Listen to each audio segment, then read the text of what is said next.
Sunod, mga kababayan, natawa ba kayo? Oh, dito tayo sunod mga kababayan, Laila de Lima. Dito tayo kay Laila de Lima mga kababayan. Alam nyo ba kanina mga kababayan, first time kong nakita si Laila de Lima na nakipagbardagulan. Ha? First time kong nakita si Congresswoman at dating Senator Laila de Lima na nakipagbardagulan. Pero yung pakikipagbardagulan niya ay professional. Yan ang matawag talaga nating napaka-professional talaga.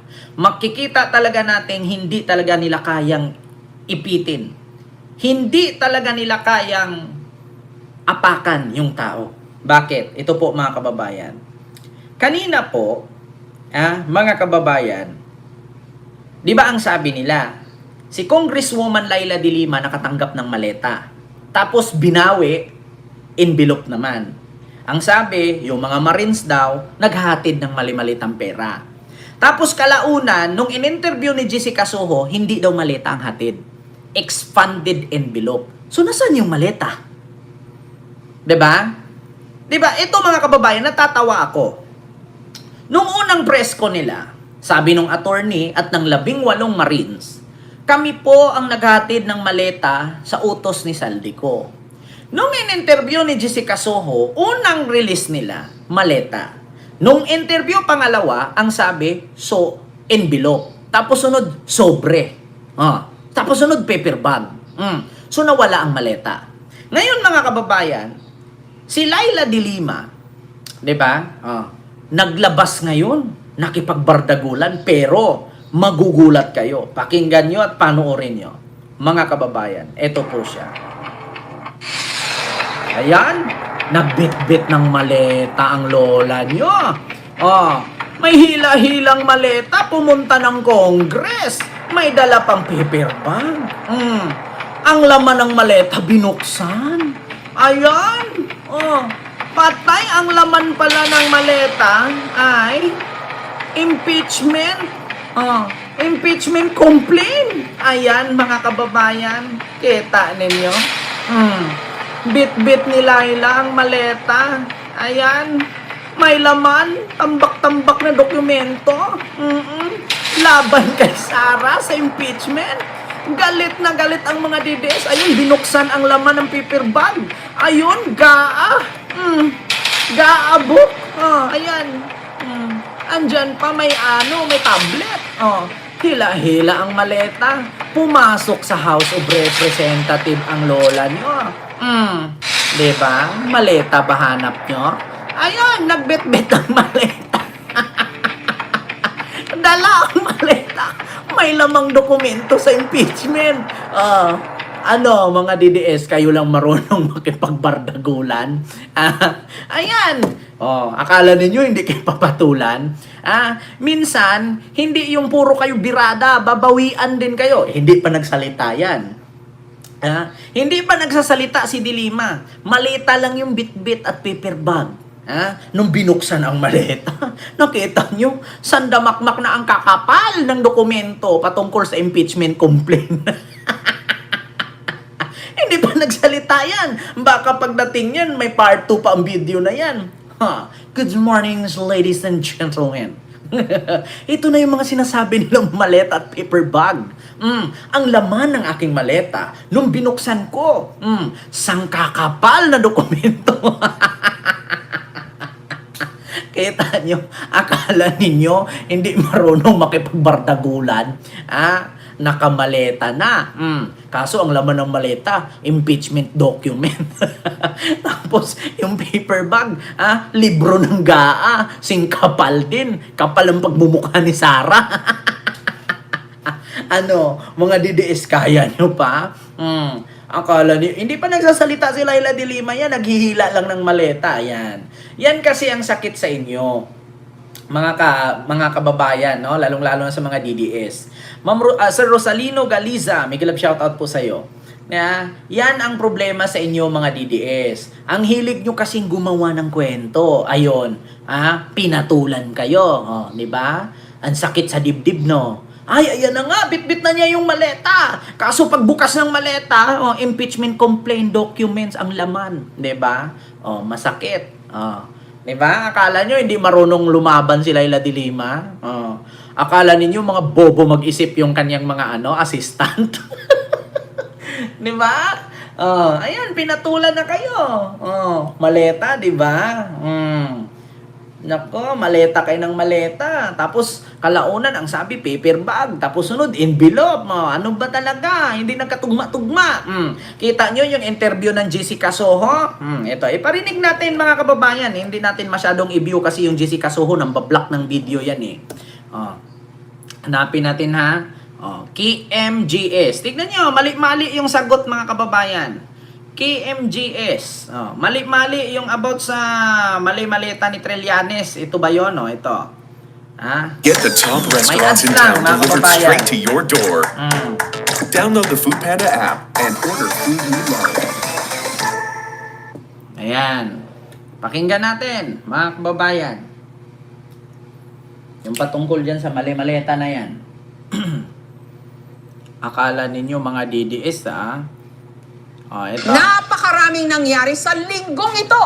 EDSA at 40 ang simula ng pre-trial ni dating Pangulong Duterte sa ICC at ang paglantad ng mga diumano sundalong Marines tungkol sa paghahatid daw nila ng pera sa mga politiko. Ayan na. Bagamat kunu-question ngayon ang kanilang kredibilidad. Ayan. Kasi nga, imbento eh. Noong isang taon pa na isiwalat na may mga mali-maletang pera, codename basura, na i-deliver daw sa ilang mga politiko na naglalaman di umano ng hindi lang milyones, kundi bilyones ng Diba? kickback mula sa pondo dapat ng bayan. Pakinggan nyo ha. Daan-daan na maleta ng pera ang dumarating doon. Sa linggong ito, ganito ulit ang isiniwalat sa isang press Daan-daang conference maleta ni daw. Attorney Levito Levi Baligot kasabay ng paglantad ng di umano dating security staff ni Congressman Zaldico na naghatid di umano ng mali-maletang pera sa mga politiko mula kay Pangulong Marcos, dating Speaker Martin Romualdez at marami pang iba. Nakapag-deliver po ba kayo ng maleta sa Malacanang or sa bahay po ni Pangulong Marcos? Nakapag-deliver po. Karamihan sa mga lumantad, mga dating miyembro ng Philippine Marines. Makikita ninyo sa itaas na larawan ang hilera ng mga maleta na ang laman ay pera. Akala ko ba Rimuwa? Na maleta ito. Bukod sa pagdi-deliver ng pera, kasama rin daw sila sa mga di umano nag-escort sa mga investigador ng ICC o ng International Criminal Court kung saan Ma'am Selva Glory, salamat po. ngayon ang kaso laban kay dating Pangulong Rodrigo Duterte. Unang dumating ang mga ICC investigators sa Pilipinas December of 2023. Inutusan sila na magpapalit ng peso to dollars. Dalawang maleta na ang bawat maleta ay may nilalaman na 56 billion pesos. Ayan Kaya na. nakapagpalit sila ng equivalent to $2 million. Ayan. Pero ang press conference, umani ng samot-saring mga reaksyon. Kasi timing ng ICC confirmation of charges, ang timing din, yung 40th anniversary ng EDSA, mukhang merong political color. Naglabas ng pahayag ang Philippine Navy. Based on official records, 4 were never members of the Philippine Navy or Di ba? 4. Hindi daw miyembro ng Philippine Navy. Philippine Marine Corps. Majority of the individuals discharged is honorably from the service, while others were able to retire in good standing. Pinapanindigan po namin na dito sa 18, dalawa sa kanila ay connected sa Philippine Army noon. At 16 ay former Marines. 18. Connected sa Army. Tapos yung 16, former Marines. Bakit ang sabi 4 hindi? Ano ang papaniwalaan namin? Yung Army o kayo? Malamang doon kami sa AFP maniwala. Nagsasabi nga ba sila ng totoo? Ayan Mas na. mabigat nating problema yung Nagsasabi crisis ba sila ng sa totoo? credibility ng ating mga institusyon. O ginugulo lang nila Kaya hindi na nanalo ng mayor si Baligod eh. ang katotohanan? Mukhang merong destabilization na aspect. Nitong Huwebes, nakapanayam po si Attorney Baligod kasama ang 5 sa nagpakilalang ex-Marines. Sina Belnard Tube, Rosebert Waupan, Johnny Buduan, Walter Manalansan. Alam niyo, sa totoo lang mga kababayan, itong 5 na sinasabing Marines na in-interview sa Jessica Soho, sana merong mag-research kung saan sila naging bodyguard. Ito mga kababayan, kasi nung nakaraan, nung lumabas itong mga picture ni Saldico, nabisto kung kaninong sasakyan, saan nabilong ang sasakyan. Sana itong 5 na sa Jessica Sohong nagpakita, i-research nyo kung kaninong bodyguard sila. Kay Saldico ba talaga o sa isang babaeng politician?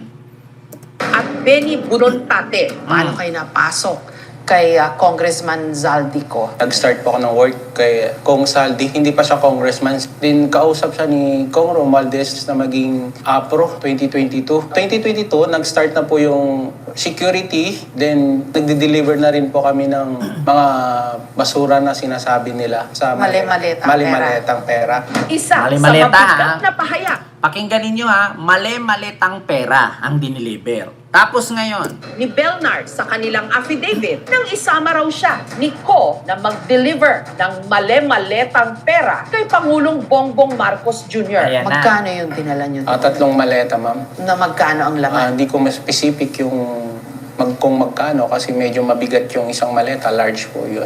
Sa kanilang affidavit, hindi raw pare-pareho ang mga i-deliver nilang Capture life's precious May ads moments lang with your ha, mga phone, but the kababayan. image always looks shaky.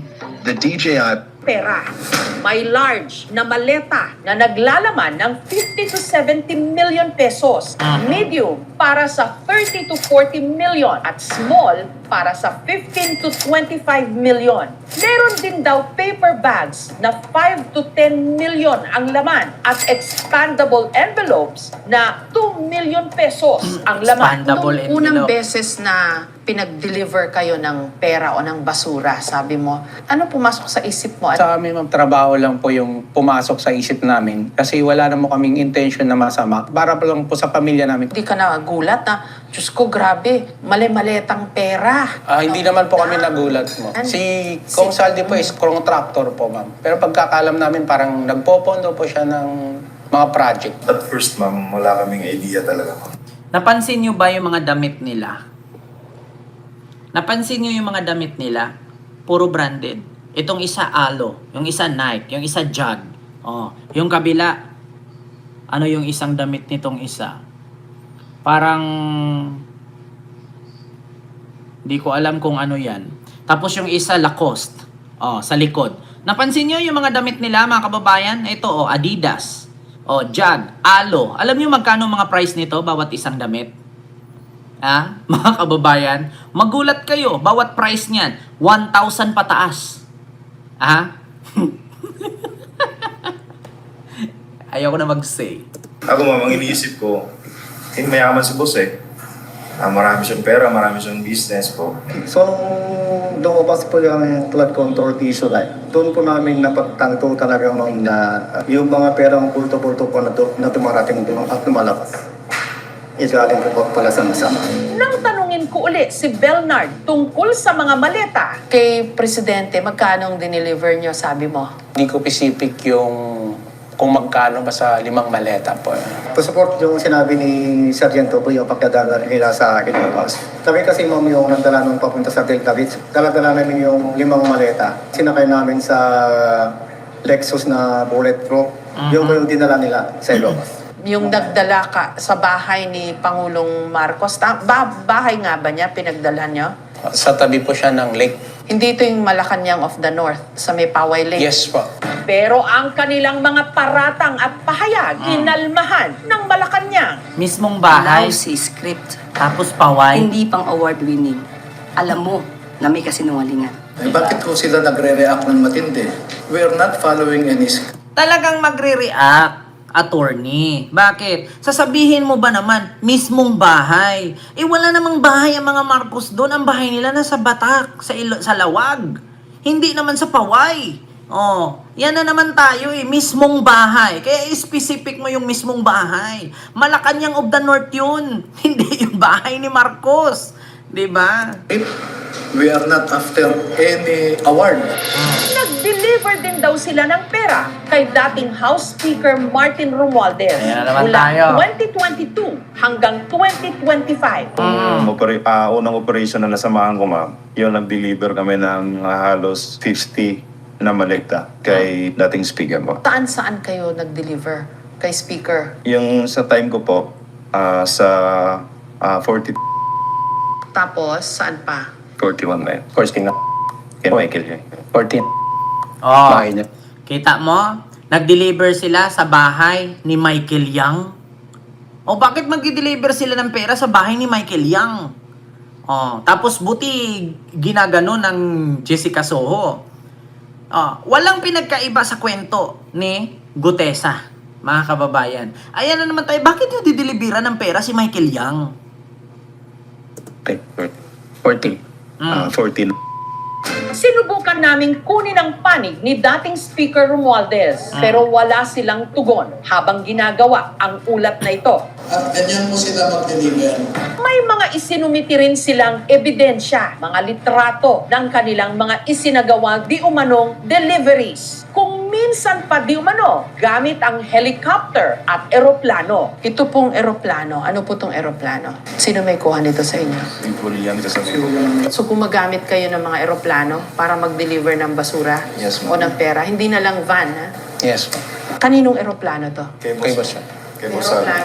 Nakipag-ugnayan kami sa Patay. CAAM o sa Ayan Civil na. Aviation Authority of the Philippines tungkol sa mga helicopter at eroplano na di Machi-check umano yan eh. ginamit sa pag-deliver ng mga pera. I-verify raw nila ito pero wala pang update mula sa kanila habang ginagawa ang report na ito. Naku, susundan talaga ng Jessica Soho yan. Oh, ang dami pa naman silang palpak na sagot dyan. Naku, si Jessica Soho pa ba? Kita yan eh. Yeah? Content yan eh. Oh. Sa mga larawan sa affidavit, makikita ang logo ng Mississippi Aviation and Development Corporation Ayan sa na. suot ng mga may hawak sa maleta. Ang Mississippi Aviation, iniuugnay na pagmamay-ari raw ng pamilya Ko. Sa dokumentong nakuha ng Bilyonaryo News Channel, makikita na ang isang helicopter na nakuna ng litrato nakalista sa Mississippi Aviation, tugma sa tail number nito. Samantala, tinawagan namin ang numero ng di umanong kapitan na nakapirma sa nasabing dokumento. Ayan na. Pero ang sumagot, hindi nagbigay ng anumang impormasyon. Sa 11 registered air assets ni Congressman Zaldico, which I will show you today. Mississippi Aviation, ito po ang example ng mga helicopter at air assets. Minsan na rin sinabi ni ngayon DPWH Secretary Vince Dizon na merong mga eroplano at helicopter si Zaldico. Pero ang abogado ni Ko, pinabulaanan na nagmamay-ari si Ko ng kahit anong aircraft. Ito hong picture, ano ho ito? Dinedepict po yan na ang unang proseso nila yan sa opisina ay bago isilid yan sa maleta, pinipilang nila. Oh, bago isilid sa maleta, binibilang. Ipakita ko sa inyo mga kababayan. Paano nagbilang yan? Oh, bakit takip ng kaldero yan? Ano yan, habang nagbibilang ka, nagsasaeng, nag-adobo, nagpipreto? Takip ng kaldero yan, no? Takip ng kaserola na yung babasagin.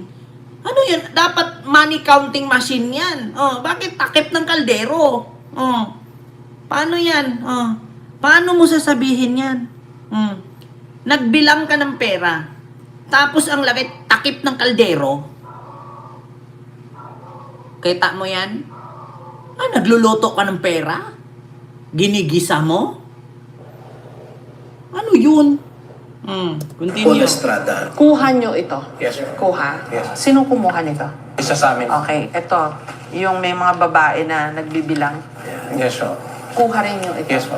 So, okay lang kumuha? Hindi kayo pinagbawalan na kumuha? Kailangan po ng proof, ma'am. Minsan isisend po sa kay boss. Tinanong ko si Rosebert Waupan kung paano nila nasiguro na ang kanilang mga ineskorta na foreigners dito sa Pilipinas, mga tiga-ICC, paano nyo nalaman na sila pala yun? Lately na lang din ma'am, nakita namin sa TV na sila pala yung investigator doon na. Na isa sa mga iniskortan nyo. Yes ma'am. Nagpunta rito. Yes ma'am. Ano ba yung mga ginawa nila rito? December 2023 na ocular muna sila man eh.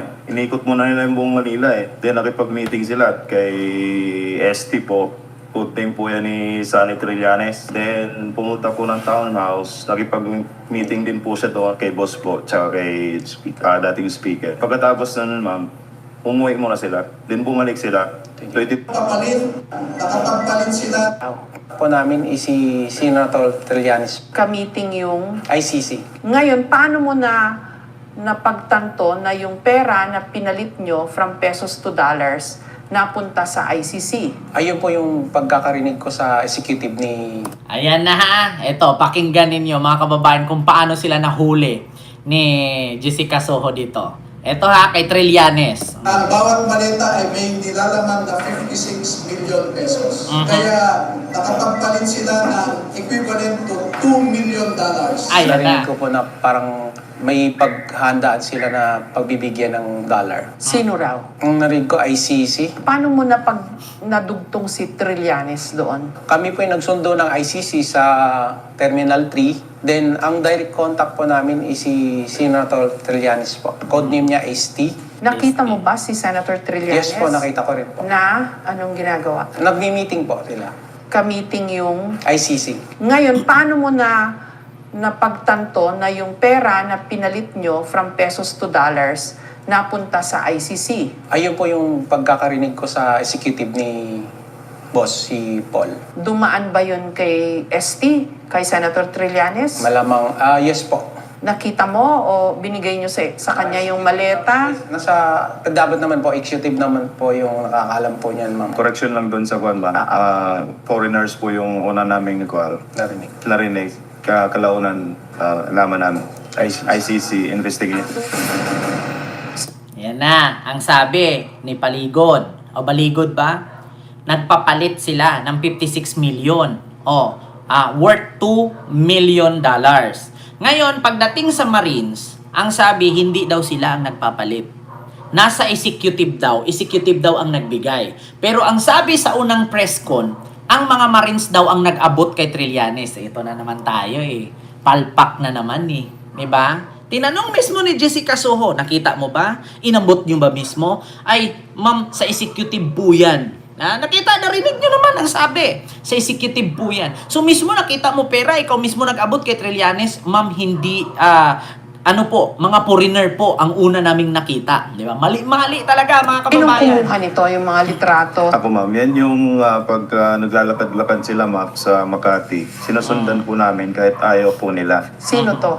Yung mga investigator po yan. Nang? ICC members po. Kalaunan ma'am, nakuha na lang namin ma'am na parang siguro ICC to kasi yung mga iniimbestiga din nila ma'am na mga witness ma'am. Sa AGK po.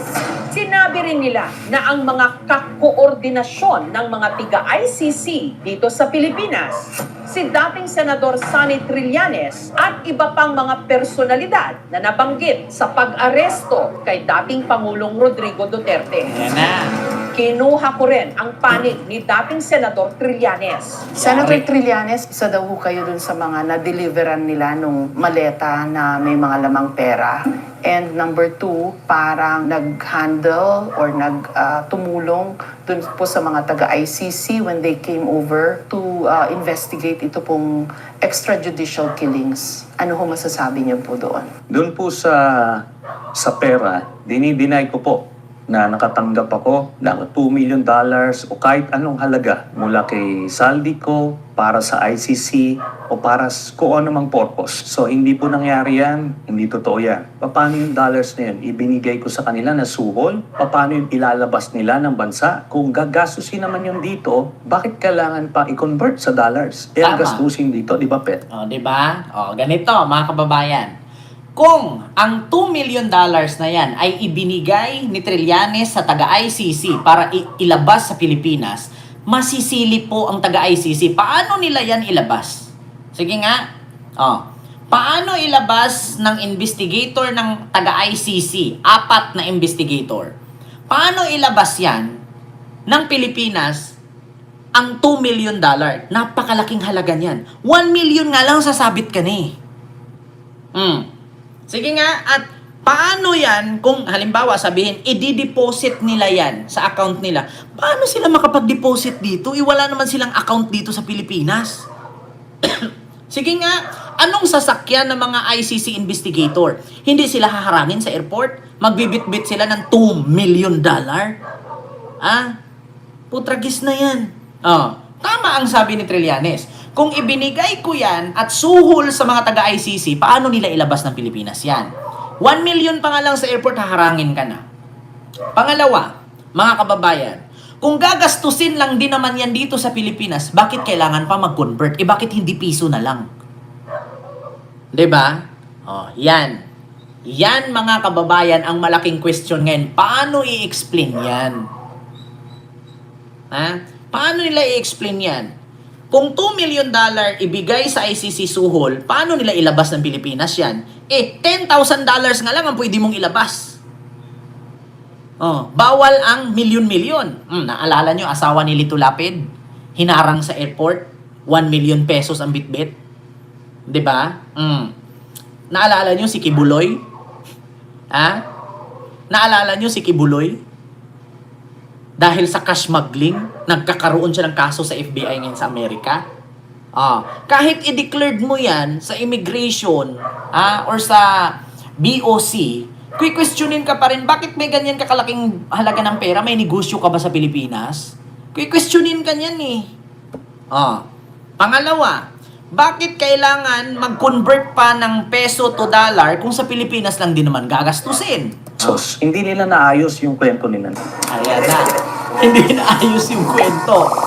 Diba? Mga kababayan, talagang sapul sila dyan. Mga sinungaling talaga.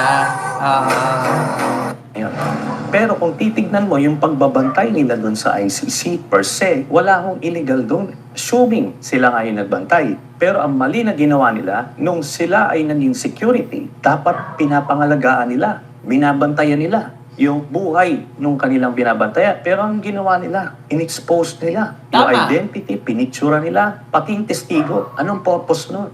Para matunton ng mga bata ni Digong, pagka nakuha nila yan, di wala na magtitistigo doon. Alam niyo yung ginawa ho nila na yan, violation yan ng Article 17 ng Rome Statute. Ang kaso po dyan, obstruction of justice. Dahil nilagay nila sa peligro yung buhay ng mga investigador. Alam niyo, sa totoo lang, mga kababayan, mas lalong madiin si Digong dyan. Mas lalong mapapahamak si Digong dyan.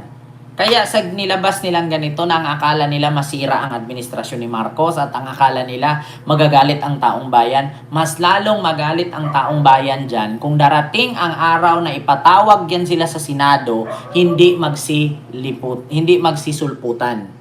Pangalawa, pag ipatawag sa NBI, hindi magsidatingan. Diyan mas lalong magagalit ang tao. Alam niyo, sa totoo lang, ako po nananawagan sa lahat ng DDS. Wala akong ini-exempted. Kahit sino sa inyo, lahat kayong DDS, puro naman kay Bobo. Ako po nananawagan sa inyo. Ilang beses nyo na tinirada ang administrasyong Marcos, pangmalpak kay lahat. Ilang beses nyo binanatan si Marcos, hindi kayo nag-success, lahat kayo palpak. Ulitin ko sa inyo, kung ang tatay nga ng mga Duterte na kulong walang magawa, kayo pa kaya? 'Di ba?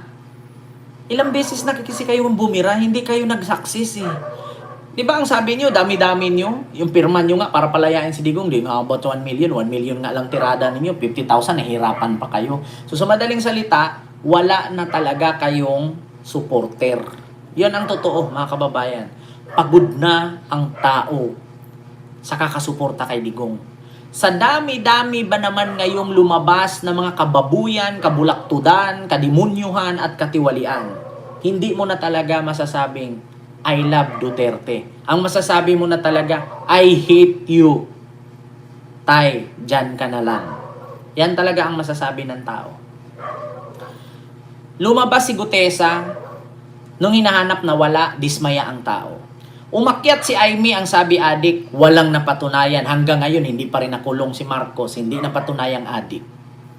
Ngayon may lumabas 18 Marines ang 4 peke.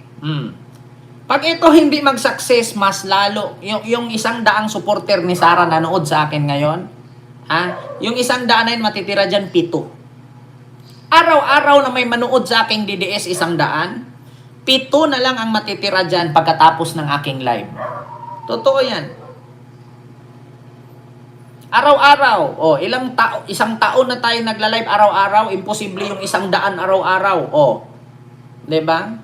1-2 na ka-DDS ang nawawala sa isang taon. Sa 100 supporter, 7 ang natitira araw-araw. Yeah. Kaya sa totoo lang mga kababayan, no? Yun po yung ating mga reaksyon. Wala na. Ay, nako. Walang mangyayari dyan sa kanilang kwento, mga kababayan. Sabi may part 2 pa daw yan. Diyos ko, i-part 2 nilang i-part 2. Okay lang, para may content naman kami. Malaking tulong din sa amin yan kahit mga puro kwento lang nila yan. Okay lang, sige, gumawa kayo. Sa sunod, baka bukod sa Marines, meron pa kayong mga meron pa kayong mga pulis.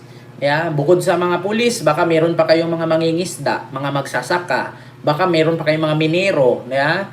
O baka sa sunod, meron pa kayong mga mga accountant. Sa sunod, mga nurses, mga doktor. Sige, palabas nyo lahat. Para mas lalong mabuisit ang mga DDS sa inyo, unti-unting mawawala. Diba? Ma'am Lilito Nini. Diba? So yun lang mga kababayan, yung ating live sa mga oras na ito. Biruin nyo, alas 11 na. Oo, dahil sa kakachismis ni Jessica Soho, nanood tayo, nangyari, Diba? Lahat sila, nababasag sila agad ni Trillanes. Kasi mga kababayan, ang pinakamahirap talagang banggain, na katotohanan, ay yung hindi ka nagsisinungaling. Kasi kapag nagsisinungaling ka, mahirap mong lusutan ang pagsisinungaling. Pero kung hindi ka nagsisinungaling, ang bilis mong basagin. Totoo yan, mga kababayan. Tignan nyo, basag agad ni Trillanes. $2 million, ibigay suhol, paano nila ilabas ng Pilipinas yan? Kung dito naman gastusin sa Pilipinas yung $2 million, bakit i-convert pa sa dollar? Pwede naman peso. Diba? So yun po yun, mga kababayan.